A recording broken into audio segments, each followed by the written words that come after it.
ओम गुरुवे नमः। प्यारे हरि भक्तों, आज का जो हम विषय ले रहे हैं यह विषय बहुत ही महत्वपूर्ण है और इसकी जानकारी शायद मुझे लगता है कि लोगों के इसके विषय में ज्ञान है ही नहीं।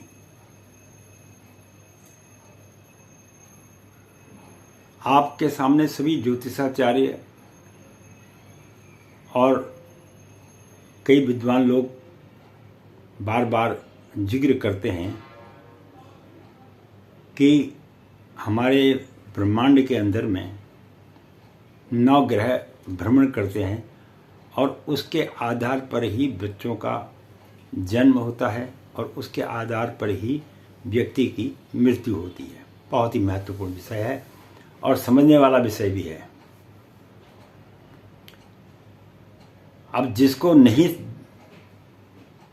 समझ में आता और नहीं देखना चाहता उसके लिए तो मैं कुछ कर नहीं सकता, लेकिन पर जो रहस्यमय बातें मैं आज आपको बता रहा हूँ, शायद आपको विश्व का कोई भी ज्योतिषाचार्य इस विषय में ज्ञान आपको नहीं दे पाएगा। ये मेरा पूर्ण रूप से विश्वास है और ये ऐसा रहस्यमय ज्ञान में आज मैंने आपसे वादा किया था कि मैं आपको ऐसे ऐसे रहस्यमय ज्ञान की प्राप्ति कराऊंगा जो स्वयं प्रभु मुझे प्रेरणा देते हैं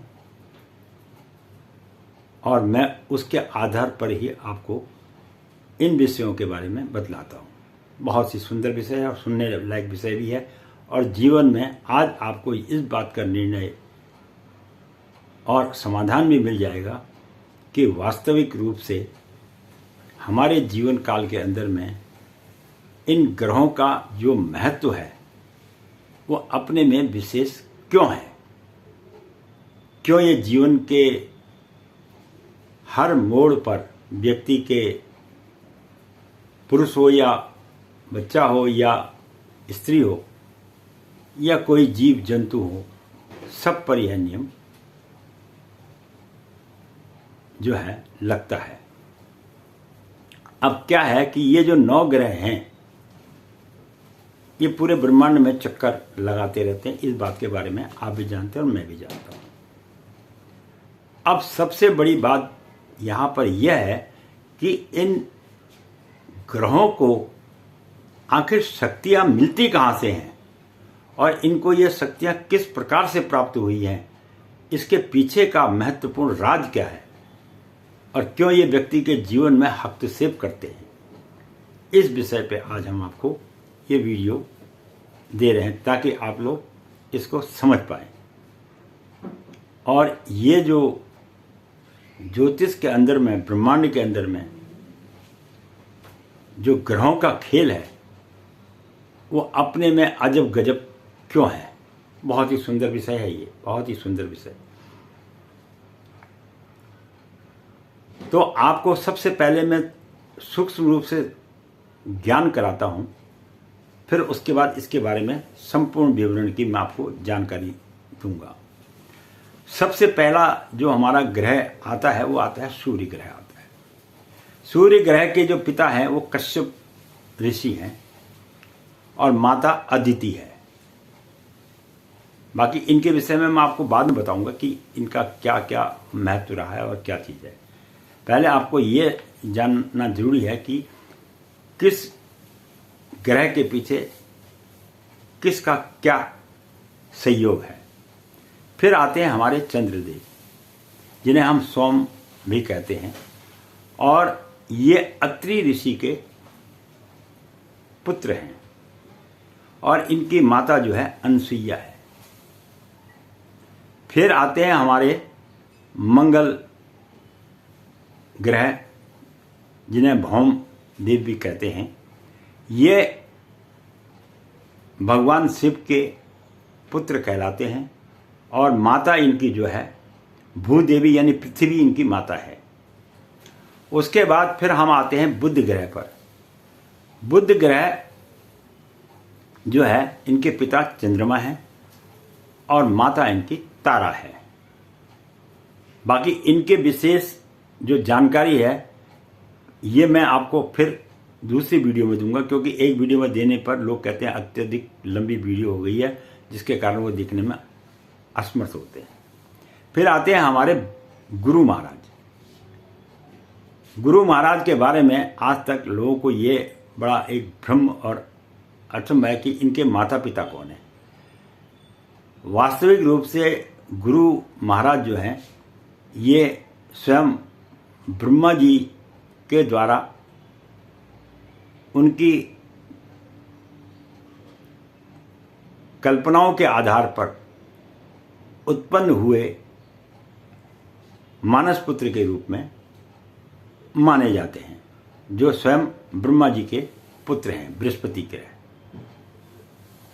अब उसके बाद आते हैं हमारे शुक्रदेव, शुक्र ग्रह आते हैं, और ये जो है शुक्र ग्रह जो है ऋषि भृगु महाराज के पुत्र हैं, और काव्या इनकी जो है माता है। उसके बाद हमारे फिर आते हैं शनि ग्रह, और शनिदेव आपको सबको पता ही है कि शनिदेव तो भगवान सूर्य के पुत्र हैं, और माता इनकी छाया है। मैंने आपको बोला कि इनकी प्रत्येक की जो मैंने कहानियां है वो मैंने अपने चैनल खोज में 009 में दिया हुआ है। अब आप लोगों के पास जब समय ही नहीं है देखने के लिए, आपको ये भी नहीं पता कि हम इस पृथ्वी पर किस लिए आए और हमारा कार्य क्या है, तो फिर ऐसे व्यक्तियों के विषय में हम क्या आपको कह सकते हैं। फिर आते हैं हमारे राहु महाराज, और उनसे भी सभी लोग डरते भी हैं। और इनके जो पिता हैं वह हैं विप्रचित्ति। तो इन विप्रचित्ति के जो इनकी पत्नी थी, यानी राहु की जो माता थी, उनका नाम था सिंघिका।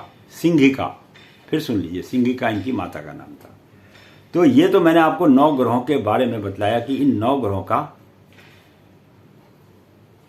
क्या अभिप्राय है और कौन इसके माता पिता हैं। लेकिन हमारा मकसद आपको इनके माता पिता के बारे में ज्ञान कराना नहीं था। हमारा मकसद ये था कि वास्तव में ये जो ग्रह हैं ये आज से लाखों साल पहले इस ब्रह्मांड में स्थापित हो चुके हैं, और इनको स्थापित करने का जो श्रेय मिलता है वो मिलता है परम परमेश्वर नारायण को, और हमारे भोले शंकर शिव को, और हमारे ब्रह्मा जी को। केवल यही 3 देवताओं ने इन सभी जो हमारे उपदेव हैं, यानी जो हमारे ग्रह नक्षत्र हैं, इनको स्थापित किया है ब्रह्मांड के अंदर में। और इनको स्थापित इसलिए किया गया और इनको ये अधिकार दिया गया है कि आपको हम स्थापित कर रहे हैं, और आप जो कार्य और जैसा जिस व्यक्ति ने जीवन में कार्य किया है उसके अनुसार उसे उसका फल देना आपका कर्तव्य है। उसमें कोई भी व्यक्ति आपका हस्तक्षेप नहीं करेगा, और अगर वो करता भी है तो उसका आपके ऊपर में कोई असर नहीं होगा। लेकिन आपको हम एक चीज जरूर बतलाएंगे, ये शक्तियां तब तक आपके पास रहेंगी जब तक आप हमारा स्मरण करते रहेंगे। यानी आप ये समझो, ब्रह्मांड में जो 9 ग्रह हैं, ये सारे ग्रह जो है ब्रह्मा विष्णु महेश तीनों की आराधना करते हैं। और साथ में यह भी कहा गया, जब आप ये आराधना करना छोड़ देंगे तो आपका अस्तित्व खत्म हो जाएगा ब्रह्मांड से। केवल आप ये मत समझना कि यह केवल जो कुछ जीवन में रचनाएं रच रहे हैं कि पृथ्वी पर रहने वाले व्यक्ति के लिए रच रहे हैं, ऐसा नहीं है। ये पूरे ब्रह्मांड के लिए रचना को रच रहे हैं। और जिस प्रकार मनुष्य दुख में या सुख में ऊपर वाले का स्मरण करता है, उसी प्रकार ये भी अपने जीवन काल में हमेशा ब्रह्मा विष्णु महेश का श्रवण करते रहते हैं, ताकि उनकी शक्तियों का किसी प्रकार से किसी व्यक्ति पर कमी न आ पाए। लेकिन उसके साथ ही ब्रह्मा विष्णु महेश तीनों ने यह भी कहा कि अगर आप इसका दुरुपयोग गलत रूप से करेंगे तो यह शक्तियां आपसे शून्य के समान हो जाएंगी। इसलिए आपको निरंतर आराधना आपको करनी पड़ेगी, तभी आपको इसमें शक्ति इत्यादि मिलती रहेगी, और जिसका प्रभाव मनुष्य के जीवन पर पड़ता है। और अगर कोई मनुष्य यह सोचता है कि हम ही तपस्या करते हैं और हम ही सबसे श्रेष्ठ हैं, पूजा पाठ करते हैं, तो ये उनका सोचना बहुत गलत है। जितनी घोर तपस्या आप करते हैं, आपसे भी कई गुना ज़्यादा घोर तपस्या ये 9 के 9 ग्रह ब्रह्मांड में अपने स्थान पर बैठकर करते हैं। और उन्हीं शक्तियों के प्रयोग से, उन्हीं शक्तियों की प्राप्ति हो जाने के कारण ये मनुष्य के जीवन में उन्हें भी योग्य बनाने के लिए समय समय पर अपना प्रभाव व्यक्ति के ऊपर में डालते हैं। अब लोग बोलते हैं कि इस प्रकार से हमें ग्रहों की दशाएं आ रही हैं, ग्रहों के अंतर्दशाएं आ रही हैं, तो इन ग्रहों को ये भी साथ में दिया गया कि आपकी जब दशाएं आएंगी तो उसके दौरान में आपके अंदर उन दशाओं में अंतर्दशाएं भी आएंगी। तो जब व्यक्ति को अगर तुम सारी दशाएं उस पर डाल दोगे और अंतर्दशाएं बीच में नहीं आएंगी, तो व्यक्ति जो है उसको समझ नहीं पाएगा और वह उसी में ही अपनी जीवन की लीला समाप्त कर देगा। चाहे वो जानवर हो, पशु हो, पक्षी हो। मैं केवल मनुष्य के लिए यह बात नहीं कर रहा हूं, मैं समस्त ब्रह्मांड के विषय में यह बात कर रहा हूं। और उन्होंने ये भी इनको अधिकार दिए हुए हैं कि अगर तुम चाहे हमारा स्मरण करो, लेकिन अगर हम भी गलत कार्य करेंगे तो आप हमारे ऊपर भी प्रहार कर सकते हैं। ये ब्रह्मांड की असली रहस्यमय घटना मैं आपको बतला रहा हूं। और साथ में अब ये ग्रह उत्पन्न और इतने शक्तिशाली किस प्रकार हुए, ये भी समझना एक बहुत बड़ी बात है। तो सूर्य, चंद्र, मंगल, बुध, गुरु, शुक्र, शनि, राहु और केतु। राहु और केतु तो एक ही ग्रह है, ये तो एक सर और एक धड़ बन गया। उसका भी आपको मालूम ही है कि जब अमृत का वितरण हो रहा था तो उस समय भगवान विष्णु द्वारा इनका सर काट दिया गया था राहु का, जिससे एक हिस्सा राहु बन गया, एक हिस्सा केतु बन गया। तो इन लोगों के माताओं ने, इन जो ग्रह बने हैं, इन लोगों की माताओं ने इतनी तपस्या करी भगवान ब्रह्मा विष्णु महेश की, कि उन्होंने बोला कि हमें ऐसे योग्य पुत्र की प्राप्ति कराइए जो सतयुग में, त्रेता में, द्वापर में और कलयुग में इनका प्रभाव कभी समाप्त न हो और यह आजीवन अजर अमर रहे। इसीलिए इन ग्रहों को अजर अमर कहा जाता है। अन्यथा तो अन्य चीजों का तो विनाश हो ही जाता है। लेकिन जिन्होंने घोर तपस्या की है, तपस्या के दौरान इन लोगों को अपना अपना स्थान ब्रह्मांड में प्राप्त हुआ। जो आज मनुष्य, जानवर, पशु, पक्षी, यहाँ तक कि नक्षत्रों पर भी इनका प्रभाव रहता है। कभी आप ये मत समझिए कि नक्षत्र अलग रहेंगे, इनसे इनके बच जाएंगे। इन ग्रहों को ऐसा वरदान दिया हुआ है ब्रह्मा विष्णु महेश ने कि इनकी शक्ति के आगे ब्रह्मांड की कोई भी शक्ति कार्य नहीं कर सकती, चाहे वह कितने ही शक्तिशाली क्यों ना हो। क्योंकि जब एक बार भगवान किसी को आशीर्वाद दे देते हैं, फिर वह उससे उसका आशीर्वाद वापस नहीं लेते हैं जब तक कि वह कोई गलत कार्य ना करे। तो मैं पंडित गिरीश तिवारी आज आपको इन 9 ग्रहों के रहस्य के बारे में आपको ज्ञान कराया, और आशा करता हूं कि आपको भी, मैंने पहले भी वादा किया है और फिर वादा कर रहा हूं कि हमारी सीरीज नई नई आते रहेंगी और समय समय पर मैं आपको बतलाता रहूँगा। इसलिए इसके साथ साथ में मैं आपको एक और बात भी बता देता हूँ। लोग कहते हैं आप समाधान नहीं बताते इन ग्रहों का, और इन ग्रहों को अगर शांत करना चाहते हो अपने जीवन में, तो आपको सुबह शाम 2-2 माला प्रतिदिन 9 ग्रह मंत्र का जप करना चाहिए। उससे आपके शरीर में तेज, शक्ति, बुद्धि और ज्ञान की संपूर्ण प्राप्ति होगी। यहाँ तक कि अगर आप इसे पूर्ण रूप से अच्छी प्रकार से अगर साधना करेंगे, तो आपको आपके पुनर्जन्म का भी पूर्ण अभ्यास, पूर्ण रूप से ज्ञान की प्राप्ति हो जाएगी। इसके साथ ही पंडित गिरीश तिवारी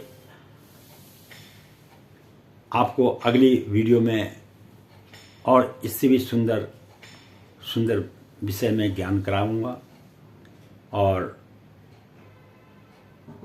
मैंने आप लोगों से कहा था कि सब्सक्राइब कर दीजिए ताकि वीडियो आप तक पहुंच जाए।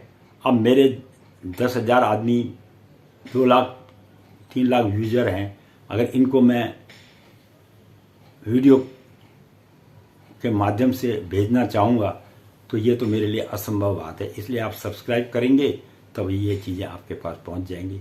और ये उन ज्योतिषाचार्यों के लिए भी मैं कह रहा हूँ, जो ज्योतिषाचार्य हमारे यहाँ हैं, उनको भी इसको सब्सक्राइब कर लेना चाहिए ताकि तुम आने वाले समय में लोगों को ज्ञान दे सको। क्योंकि हमारी बहुत उम्र हो चुकी है, हम आज भी आपको बताना चाहते हैं कि हम लगभग 75 वर्ष के हो चुके हैं। अब हमारा अत्यधिक समय तो नहीं है, लेकिन फिर भी अन्य लोगों की इस उम्र में